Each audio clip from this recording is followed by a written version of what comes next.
120. Here's the thing. If we want to be able to control the minimum length of the tread, obviously it's going to get a little bit bigger as it goes out this side. But what we need to do is now take the step of knowing how we can control that. So we'll bring in the length component. We'll plug in the curve into the length component. So we have 685. And we're going to divide that by the minimum size of the tread. So for me, we'll make it a 12. And if we take that length divided by 12, it'll give us a number. So it'll be 57.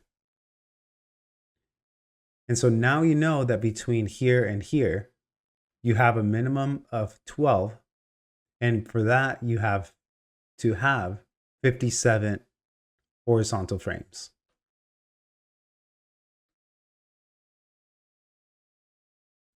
Next, we need to look at the horizontal frames and understand that every single one of these is going to be its own reference.